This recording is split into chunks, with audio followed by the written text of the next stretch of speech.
कभी प्रयास करना।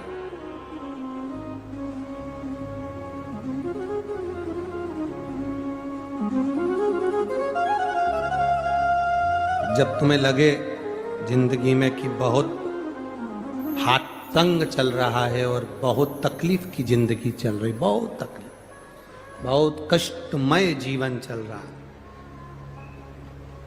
बहुत कष्ट।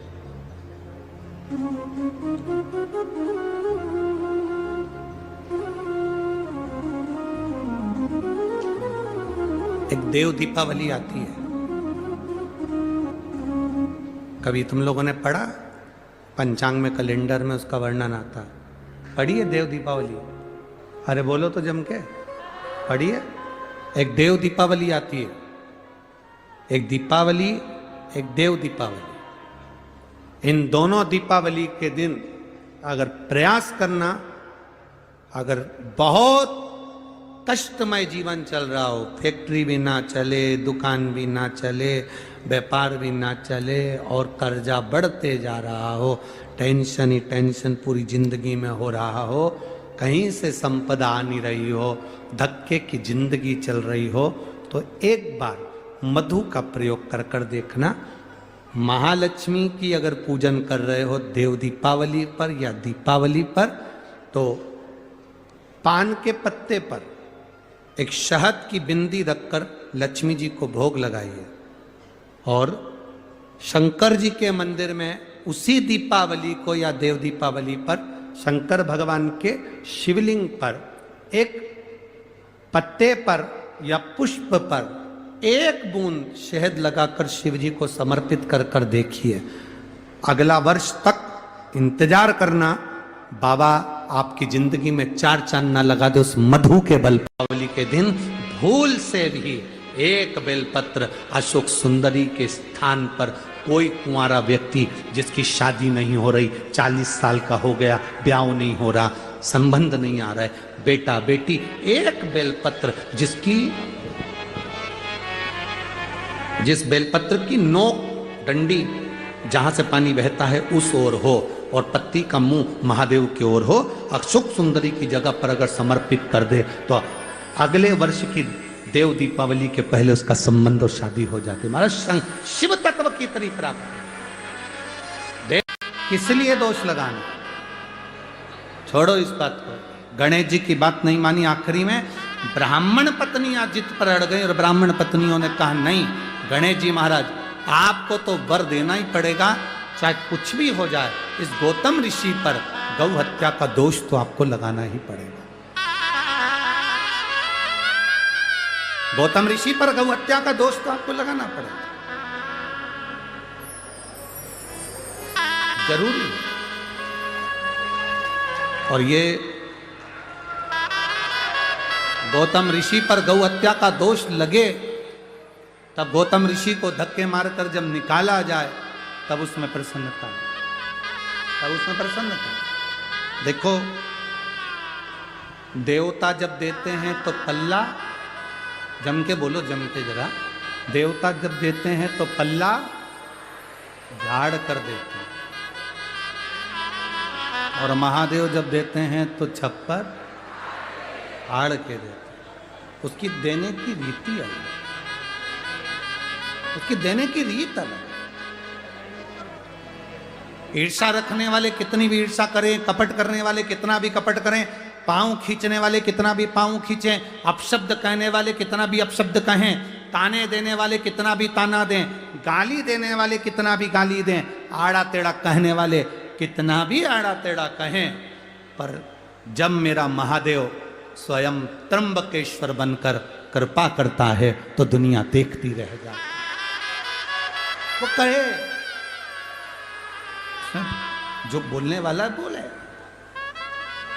आड़ा टेढ़ा कहने वाला आड़ा टेढ़ा कहे, अपशब्द कहने वाला अपशब्द कहे, गाली देने वाला गाली दे, पर जब मेरा बाबा कृपा करता है तो सहज नहीं करता। कुटिया में बिहार घूम रहे। आज गणेश जी को भी प्रसन्नता है कि मैं किस जगह पर गया हूं। इस जगह पर। जिन गौतम ऋषि की इस तपोस्थली में जहां शंकर के पार्थिव शिवलिंग का निर्माण होता है, जहां माता अहिल्या मिट्टी को मसकर सुंदर तैयार कर कर पार्थिव शिवलिंग का निर्माण करती है, और उस निर्माण का सुख गौतम ऋषि के आनंद में दर्शन में होता है। आज मुझे प्रसन्नता है कि आज गणेश जी सोच रहे हैं, विचार कर रहे हैं कि मैं इतनी सुंदर जगह पहुंचा। प्रसन्नता। जैसे देवराज नाम के ब्राह्मण को चोरी का धन ले जाकर शंकर जी के मंदिर में बैठ गया था और उसको अंदाजा नहीं था क्या मुझे कैलाश धाम मिल सकता है, क्या मुझे कैलाश धाम मिलेगा, उसको अंदाजा नहीं था। क्या कैलाश मिल सकता है? शरीर में बुखार है, ताप पड़ रहा है, कष्ट हो रहा है। शिव मंदिर के अंदर चोरी के धन की पोटली लेकर बैठ गया, ताप कष्ट बहुत था, बुखार आ रहा था।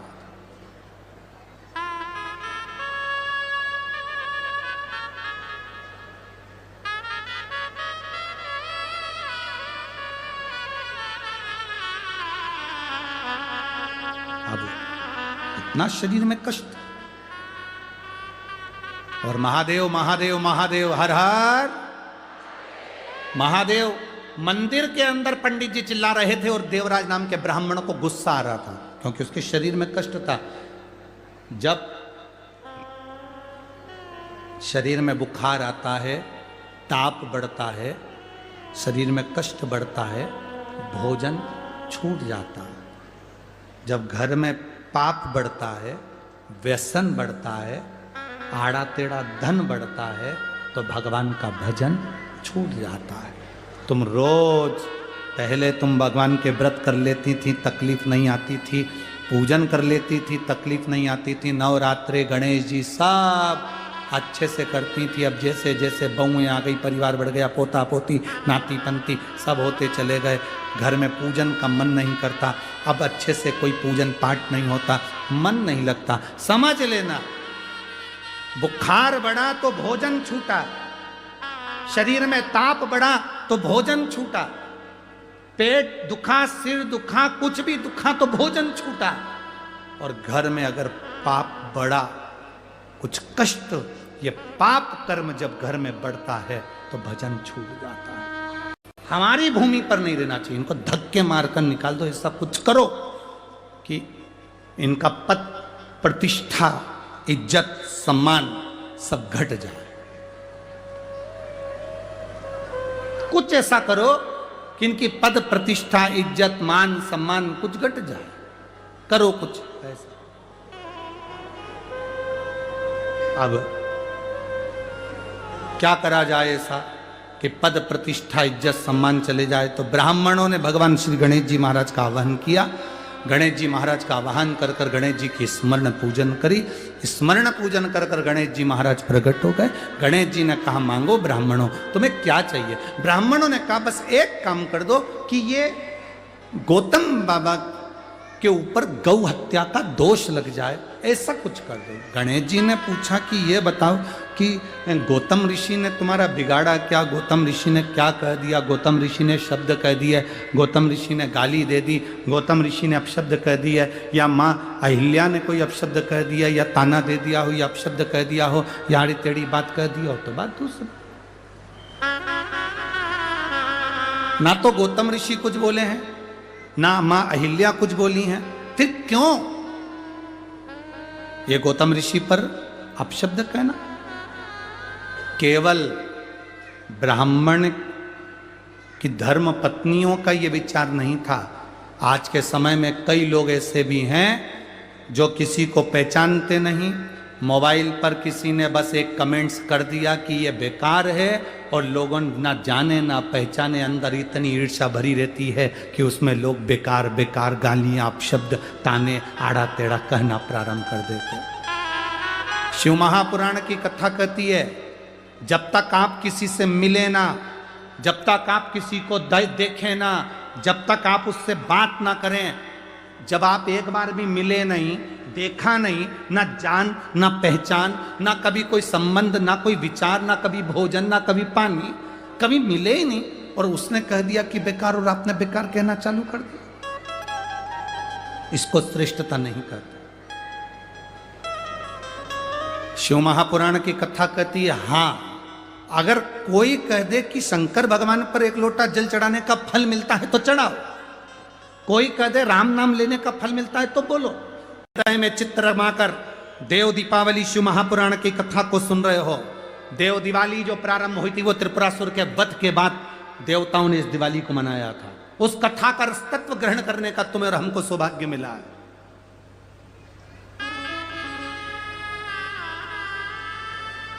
जहां महाअहिल्या निवास कर रही हैं, उनके पास में जितने ब्राह्मण रह रहे हैं, ब्राह्मणों को माता अहिल्या से तकलीफ नहीं है। ब्राह्मणों को ना गौतम ऋषि से तकलीफ है, ना गौतम बाबा से तकलीफ है। ब्राह्मण बड़े अच्छे, पर ये ब्राह्मण की जो धर्म पत्नियां थी, जिन्होंने ना कभी सत्संग स्मरण कर किया होता,